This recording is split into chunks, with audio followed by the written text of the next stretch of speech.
goals is to be in title contention and fight for the title and eventually get the title. So yeah, I have to keep going. I have to.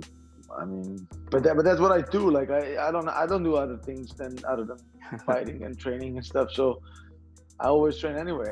Why not get in a fight and get back in track and get back in the cage? I would have loved a super fight with like a big fight with like a former and actual legend, because everybody's like, oh, Jacare, why are you calling out a 40+ years old guy? I'm like, yeah, but Jacare is still relevant. Like he's been fighting like top guys till yesterday. Like, you know, like why do you guys acting like you counting him out, and I'm like picking an easy fight, like calling out Jacare? Like it's not an easy fight. I mean, until yesterday, it was supposed to be like in title contention. So, so I mean, I would have loved to fight something like Anderson and Jacare or something like that. But I feel like it's not happening. But and then they're like, oh, but why don't you call out somebody or like, you know, like younger up and comer like you? I'm like, yeah, I've been trying. He's like, but you can literally go through all the fighters in the top 15 and there is something going on with any of them. There are skills that are, on my eyes, are valued way more than others. And Costa has power and has toughness, and those are skills that are easily beaten by good eyes, reading the fights, and predicting things that you're gonna do in the fight in general. So, and timing in general too. And I think Israel is ahead on all these things, even in experience in the ring, in a sense. And right. Even, I mean, and don't get me wrong, like Costa will come out very confident, like he always is, and he'll try. But from my perspective, I think Israel's gonna win that fight. I was thankful.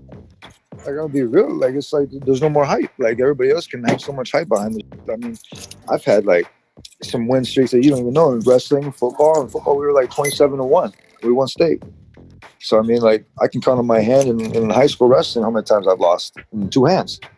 So I mean, like, win streaks don't matter to me. They really don't.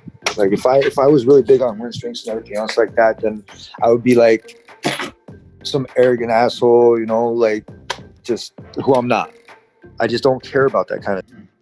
For me, it's always about bettering myself to the next time, or trying to get to that level where I can picture it in my head, but I will never get to that level.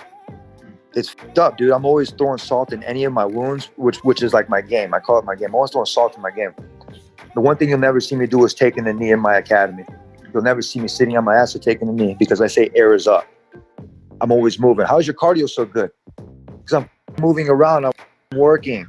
I'm not worried about what everybody else is doing. I'm not worried about scratching my nuts, looking at TV and, you know, being in the academy. No, I'm by myself, busting my ass, moving, doing my own, constructing everything, doing it the way that I was taught. I'm taught to be an athlete, to be at an elite level, to be able to adjust on fly, win or lose. If you lose, you have to make the adjustments. You win, you make the adjustments.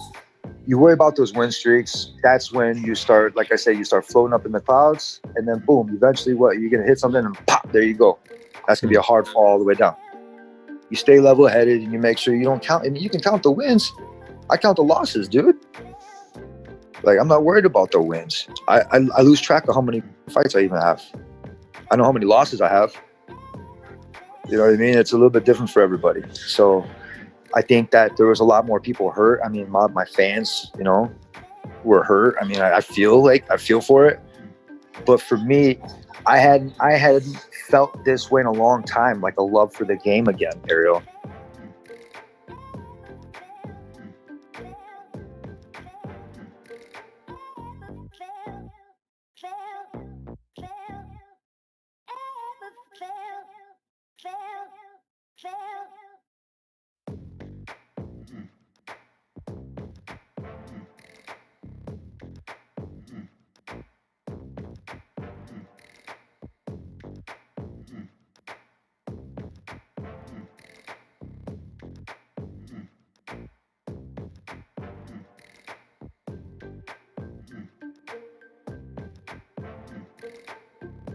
Some of the he says, he just He smokes too much dope, you know what I mean? Gets too high and just goes on those rants. Good for him. That's good, man. He's got a tough fight in front of, Cheeto. Cheeto's, obviously not in the top 15. He's not even beating anyone in the top 15. So he's good. I mean, he's got the eyes on him. That's fine. He's getting the hype, but he's unproven. He's unproven in this sport, and he knows it. You always have that demons of doubt inside you. He's never done it. I've been to a world champion. A lot of people want to compare and this. And I was 25 years old. This guy's 25 years old and fighting tuna cans. Straight up, never fighting one top 15. That's just different. I'm different. I'm bred differently. I think that my route to the title was a lot different than a lot of fighters inside the octagon. I think a lot of them handpick their fighters, the fights they want. I think he should be thankful that the UFC has given him those quality of opponents and to build his brand, to get some of those sponsors, so he's doing the right things. You can't knock him for that, but, to call out he's the champ and do all this stuff, like, he gets eyes on him, he gets people to view him and see him. He's got the crazy hair, he's got the face tattoos, and he goes out there and performs against those guys, which you're supposed to. I mean, let's be honest, he's not doing that to a top 10 guy, top 15 guy, top 5 guy. And until he's able to do that, then we can start thinking of him.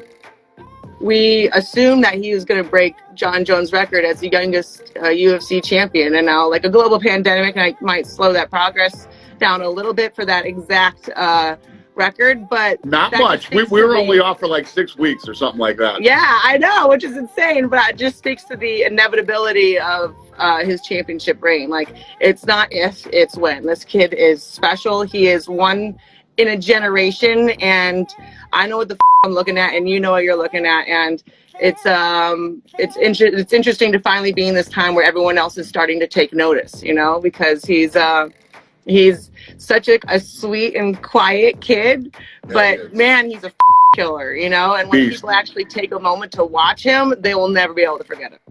I am in for Colby Covington's fight. I am 100% in. And from day 100%. One, I would never be in more. I'll fight him now. I'll fight him fucking in the nursing home. I'll fight him at Chick-fil-A, fucking White Castle. I'll fight him on my porch right now, whatever it takes. But at the end of the day, I'm not going to put myself in a position to fight somebody without a full camp. Right. If I get 2 to 5 million, I'll fight him. Yeah, Masvidal fought on 6 days, and I know I swear, love that narrative. Anytime, anywhere, last minute notice. He got paid a bag to fight the fight.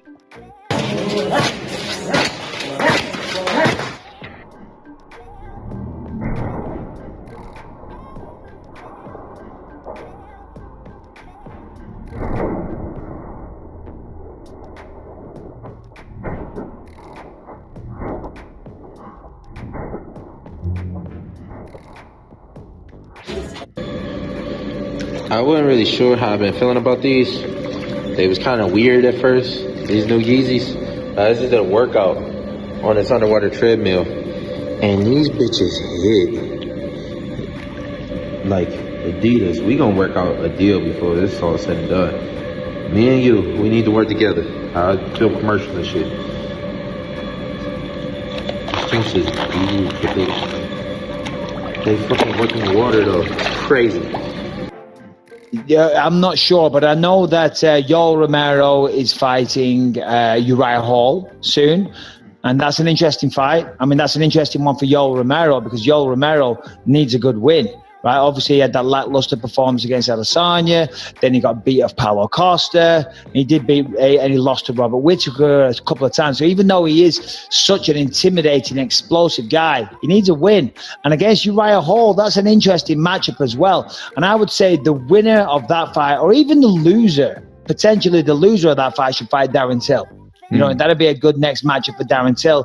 And I'm looking at the top 10. Obviously, you got Adesanya as a champ, Robert Whittaker at number 1, Paulo Costa at 2. Well, he's fighting Adesanya. Jared Cannonier. Harrington, if I'm wrong, correct me, but I'm not sure Jared has a fight coming up. Then you got Yoel Romero. He's fighting Uriah Hall. Then you got Darren Till. Jack Hermansson's right there. Yeah. Maybe Robert Whittaker versus Jack Hermansson. Both coming off wins. That's a logical matchup. And the winner of that one fights the winner of Adesanya and Costa. But Harrington, sorry you came on there. Does Cannonier have a fight? No, Cannonier has been out with an injury since the Jack Hermansson fight, so he's itching to get back in there. He's back in the conversation as a contender right now. Okay, so all right. If I'm the matchmaker, I say Till whenever he's ready, take some time. You know what I mean? That was a great fight. You know what I mean? Yeah, on paper it shows that he lost, but still, both guys super did close. tremendous. Like he actually can't feel bad because it could have gone either way. To be honest with you, the clinch. Hamzat Chimaev, I love him.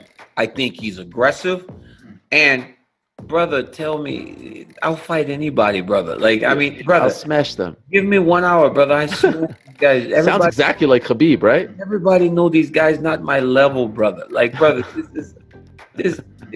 Why do they all say brother so much? All the Russian guys. Dan Hardy said something, and he goes, brother, these guys not my level. I don't know what to say. I don't even know what to say. Like, brother, I don't know what to say. But this guy, I smashed these guys. This, brother, I'm different level. Hey, remember when Habib said that? I fight these guys both tonight. Give me 1 hour rest, one break. I go beat the next guy. Like, these Russian dudes are crazy. I love them. I love them. I love everything about Hamzat Chimaev.